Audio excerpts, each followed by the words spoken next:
आएगा। Welcome the Pakistani father Hasan रैक्स। तो यार मेरा नाम मुजाद है मेरा नजीर। यार भाई साहब इस टाइम का जो वीडियो निकल कर आ रहा है यकीन मानो हर भारतीय की सीना 56 इंच कर देने वाले का। भाई भारतीय 20 साल के बच्चे ने भाई साहब गूगल को दी ऐसी चुनौती के देखकर गूगल पूरा हिल उठा और भाई साहब उस बच्चे ने कर दिया पूरे भारत का नाम दुनिया में वो कैसे यार, अपनी कंपनी खड़ी करके। वो कैसे वो 20 साल का लड़का गूगल को टक्कर देना आसान काम है, और वो भी अपनी उसने कंपनी खड़ी की। हाउ इज दिस पॉसिबल यार? हाँ ना, ये कैसे यार, नामुमकिन सा लगता है ना। हाँ ये तो है ही नामुमकिन यार, ऐसी तो कोई चीज मुमकिन ही नहीं है। वॉच करते देखते कोडिंग करते स्टार्ट। साल 2015 आईआईटी मद्रास के हॉस्टल के एक छोटे से कमरे में एक लड़का जो रात भर कोडिंग करता था और जिस गूगल का यूज करता था नॉर्मल लोगों की तरह। उस वक्त किसी ने सोचा भी नहीं होगा कि आज वही लड़का गूगल जैसे बड़े जायंट से compete करे। वो लड़का है one and only Arvind Srinivas. With Perplexity CEO Arvind Srinivas. ये तो गोरे भी नाम ले रहे हैं इसका। अरविंद श्रीनिवास, जिसने 2022 में अपना स्टार्टअप परप्लेक्सिटी स्टार्ट किया, जो आज गूगल जैसी कंपनी के लिए थ्रेट बनी हुई है और जिसकी वैल्यूएशन आज $20 बिलियन तक रीच कर चुकी है। तो आखिर कैसे एक मिडिल क्लास बॉय ने ये पॉसिबल किया और क्या खास है जो परप्लेक्सिटी को बाकी एआई टूल्स से डिफरेंट बनाता है कि सिर्फ कुछ ही ईयर्स में ये $1 बिलियन कंपनी बन गई और इतने बड़े एआई टूल्स को टफ कंपटीशन दे रही है। अरविंद श्रीनिवास जो चेन्नई के एक सिंपल मिडिल क्लास फैमिली से बिलोंग करते हैं, जो अपना स्कूल खत्म करने के बाद आईआईटी मद्रास गए, जहां उन्हें इलेक्ट्रिकल इंजीनियरिंग अलॉट हुई। जहां एक तरफ अरविंद के दोस्त अपनी कॉलेज और सोशल लाइफ एंजॉय कर रहे थे, वहीं दूसरी तरफ अरविंद एक मशीन्स को इंटेलिजेंटली थिंक करवाना सीख रहे। उस वक्त जब उन्हें मशीन लर्निंग का मतलब भी नहीं पता था, फिर भी कॉलेज में एक मशीन लर्निंग कंपटीशन में पार्टिसिपेट किया और ऑलमोस्ट बिना प्रिपरेशन के उस कंपटीशन को विन कर लिया। यही वो टर्निंग पॉइंट था जिसने उनकी डायरेक्शन डिफाइन कर दी, जिसके बाद 2017 में हायर स्टडीज के लिए अरविंद यूसी बर्कले गए, जहां उन्होंने कंप्यूटर साइंस में पीएचडी की। इसी दौरान 2018 और 2019 में ओपन एआई, गूगल ब्रेन और डीप माइंड में इंटर्नशिप की। यही अरविंद को क्लैरिटी मिल गई कि परफेक्ट सर्च का मतलब एडवांस एआई होता। जिसके बाद नवंबर 2022 जब इंटरनेट का मतलब ज्यादातर लोगों के लिए सिर्फ गूगल ही था, तभी लॉन्च होता है चैट जीपीटी और एक डिजिटल लैंडस्केप ट्रांसफॉर्म हो गया, जहां लोगों ने पहली बार एक्सपीरियंस किया कि कंप्यूटर सिर्फ आंसर्स नहीं देते, बल्कि कॉन्टेक्स्ट, लैंग्वेज और यूजर के इमोशन को समझकर उनके अकॉर्डिंग आंसर प्रोवाइड कर सकते हैं। बट प्रॉब्लम ये थी कि चैट जीपीटी की भी कुछ लिमिटेशंस थी, जैसे रियल टाइम इंफॉर्मेशन अनअवेलेबल होना और वेरीफाइड सोर्सेज विजिबल नहीं होते थे, जिस वजह से यूजर्स फुल्ली ट्रस्ट नहीं कर पाते थे। सो जहां एक साइड गूगल था जो सर्च करने पर मल्टीपल लिंक्स प्रोवाइड करता, वहीं दूसरी साइड चैट जीपीटी जो यूजर से ह्यूमन टोन में आंसर तो देता बट कोई लिंक्स या सोर्सेज शो नहीं करता। एग्जैक्टली यहीं पर एक मैसिव गैप एग्जिस्ट करता था और इसी गैप को फिल करने के लिए अरविंद श्रीनिवास ने इनिशिएटिव लिया और यहीं से इवॉल्व हुआ परप्लेक्सिटी का कॉन्सेप्ट। एक ऐसा एआई जो इंटरनेट से रियल टाइम डेटा फेच करे, उसे कंसाइज समरीज में प्रेजेंट करे एंड हर इनसाइट के साथ क्रेडिबल सोर्सेज भी डिस्प्ले करे। बट यहीं पर अरविंद के लिए सबसे बड़ा चैलेंज क्रिएट होता है, जो था कैपिटल का, क्योंकि कटिंग एज एआई मॉडल बनाना $multi billion इन्वेस्टमेंट मांगता है, जो अरविंद के लिए पॉसिबल नहीं था। तब अरविंद ने एक स्ट्रेटेजिक थिंकिंग अप्लाई की। बाकी एआई टूल्स की तरह खुद का मॉडल बनाने के बजाय उन्होंने दुनिया के बेस्ट मॉडल्स जो ऑलरेडी एग्जिस्ट करते थे, उन्हें अपने एआई में इंटीग्रेट कर दिया, जिसकी वजह से परप्लेक्सिटी एक एआई एग्रीगेटर प्लेटफॉर्म बन गया, जो जीपीटी, जेमिनी और लामा जैसे मॉडल को एपीआईएस के थ्रू इंटीग्रेट करता है और यूजर्स को clear, verified, single answer output deliver करता है।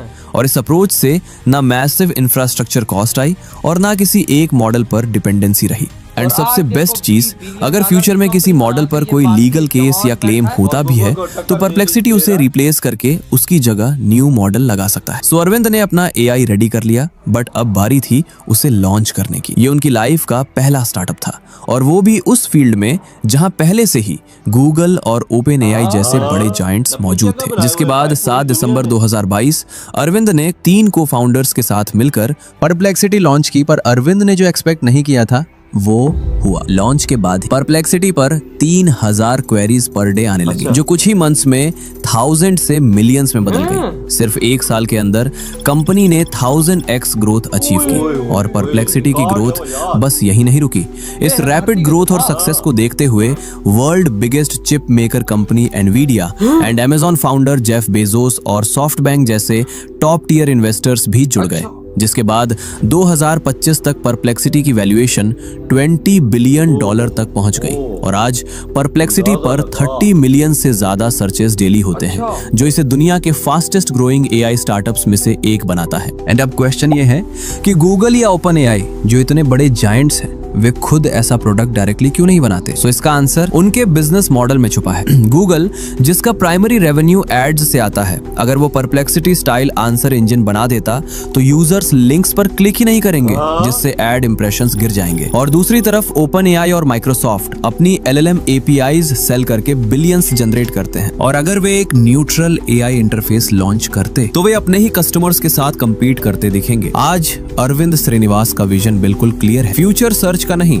बल्कि एआई आंसर इंजिन्स का, जहां यूजर्स सिर्फ सर्च नहीं बल्कि समझने, कंपेयर करने और सीखने के लिए आएंगे। और ये स्टोरी हमें प्रूव करती है कि क्लैरिटी ऑफ विजन और सही डायरेक्शन के साथ एक मिडिल क्लास बैकग्राउंड से आने वाला लड़का भी ये देखो नो क्या किया है इस बच्चे ने यार।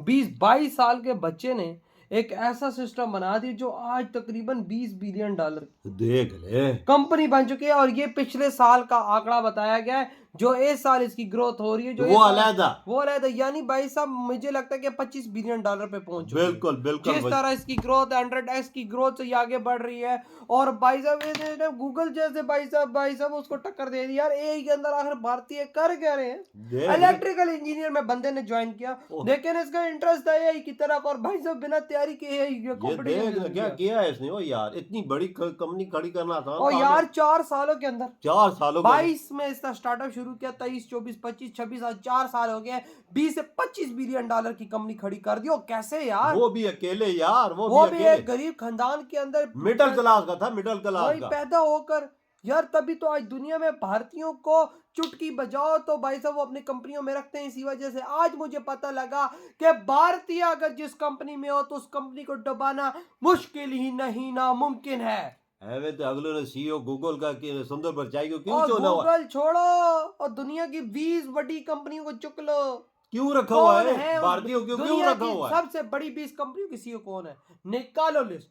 99% तो मैं भारतीय नजर ना आए तो मेरी गर्दन तो मुड़ा दो टोके से। ये तो बात सच बोली है यार, बिल्कुल बिल्कुल भाई साहब ये लेवल है इन भारतीयों का। फिर देखो जिसने अपनी कंपनी खड़ी की है 22 साल की उम्र, मेहनत करते हैं ना, हमारी तरह बकचोदी तो नहीं करते, हिंदू मुसलमान तो नहीं करते, बकचोदियां तो नहीं करते, तलवारें लेके हाथों में दगड़ी दगड़ी दगड़ी तो आगे नहीं जाते। सीधी बात है। बोला यार, ये तो ये हमारे हमें जो दरस दिया जाता है, बड़े हो गए क्या करोगे? याद करेंगे, हिंदुओं को मारेंगे, हिंदुओं को मुसलमान करेंगे, इसके अलावा कोई नहीं। उधर देख लो यार, पाकिस्तान की वो कंपनी भाई साहब मैं कहता हूँ कि कर्जा उतार सकती है, उसमें इतना दम आ चुका है। देख लेना $20 मिलियन एक छोटे बच्चे की कंपनी है पाकिस्तान में। ये हमारे लिए शर्म से डुब मरने का मकाम है। ये 22 साल का बच्चा दुनिया में झंडे गाड़ रहा है भारत के। यार तुम्हें आप खुद सोचो भारत की इकोनॉमी के अंदर कितना बड़ा है। बिल्कुल। और डेली 30 मिलियन लोग उसकी वेबसाइट पे लोग जुलता है और भाई रिसर्च करता है। और गोरों ने देखा कि ये तो कंपनी ऊपर जा रही है, साथ वो भी जुड़ते जा रहे हैं। देख ले, मीडिया जुड़ चुका है और भाई साहब वो 2-4 और कंपनी जुड़ चुकी है उसके साथ। क्यों जुड़ चुकी है? उन्हें पता है कि ये गूगल को टक्कर देगी, आगे निकल जाएगा। गूगल को टक्कर दे ना दे, लेकिन बात है कि भाई साहब एक चीज तो खड़ी कर ली है ना। तो $100 बिलियन की कंपनी बनने से कोई नहीं रोक सकता अगले 5-6 सालों में। यार 5-6 सालों में ये $100 बिलियन की कंपनी आपको बनती हुई नजर आएगी। बच्चे का नाम दुनिया में जिस तरह एलोन मस्क का लिया जाता है, अब इसका लिया जाएगा। गोरे नाम नहीं ले रहे। देख ले अवार्ड उसने कितने हासिल किए। पूरे अंग्रेज मीडिया पर ये बच्चे का ही नाम है भाई। इंडियन ने बच्चे ने ये कर दिया। ये क्यों है? ये इसी वजह। बिल्कुल, इसने कुछ किया तो ले रहे हैं ना। तो भाई आपके का इधर तुम